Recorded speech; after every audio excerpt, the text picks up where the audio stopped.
If you take a peaceful scene like this and animate it with people like these,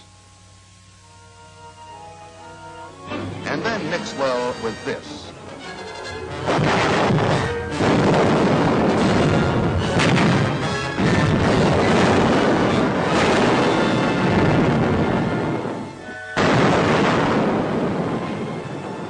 the product will be something like this.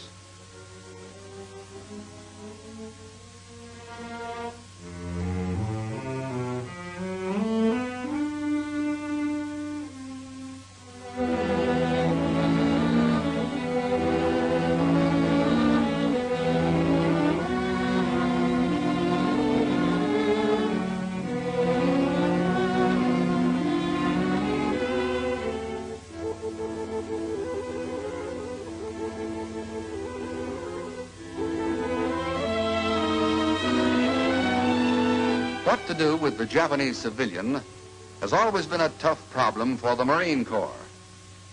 But in the past, the question was, how are we going to get civilians out of our front lines? We had a war on. We had men and tanks who were moving up. We had food and ammunition and hospital jeeps filling the roads. There was little time for the Japanese civilian.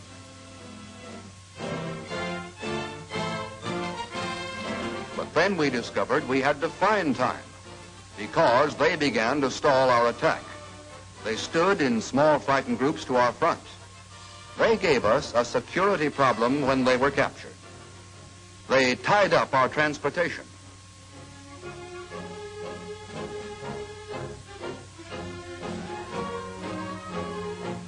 It took MPs, it took food and water, and many times medical corpsmen.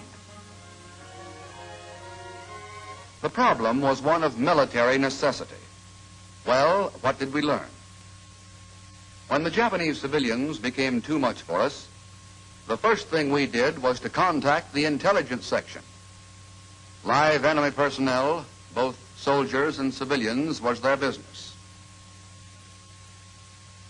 And when our zone of attack contained uncaptured civilians, intelligence set up loudspeaker units mounted on jeeps. While we held our fire, interpreters talked to the civilians and bargained for their surrender. We found we could talk a lot of them out this way. It saved us time, and it saved us lives. We had to be careful, though. There might be Japanese soldiers disguised as civilians trying to get behind our lines.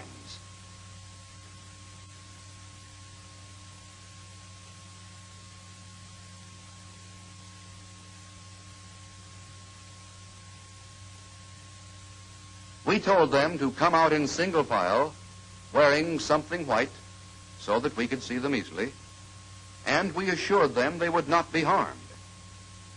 We also warned them against trying to give up at night.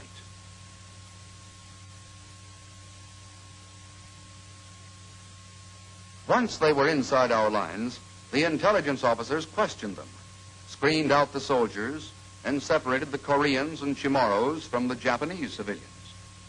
Some of them were questioned about the nature of the combat area and the number of Japanese military that remained, where they were, what weapons they had. In this way, we got a lot of valuable information. We used these methods for the first time at Saipan, and we learned many things about the Japanese people, about their psychology. Most of them would give up if they figured they'd be treated decently. They wanted to live as much as you or I. But they were scared. They were a downtrodden people who had been fed a lot of lies.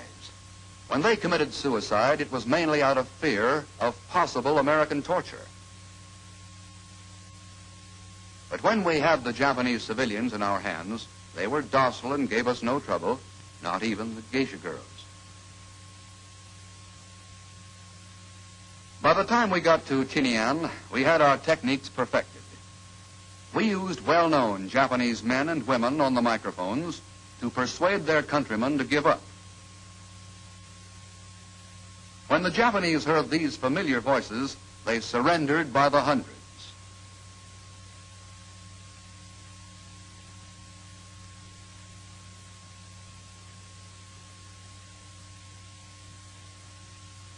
As soon as we relieved an area of as many civilians as would give up, we prepared it for the entrance of our troops.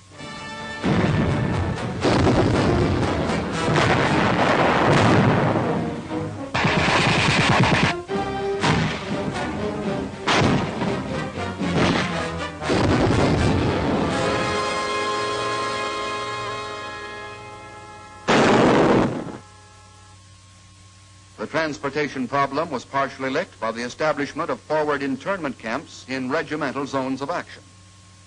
Here, civilians were fed and given medical treatment until trucks were free for the haul back to the permanent Civil Affairs Stockade. At the Civil Affairs Stockade, facilities and personnel were available to maintain order and discipline. Our own food supplies were conserved by the use of captured Japanese supplies. In this respect, our own frontline troops cooperated by reporting caches of Japanese stores. Civilian working parties were sent out to recover the food.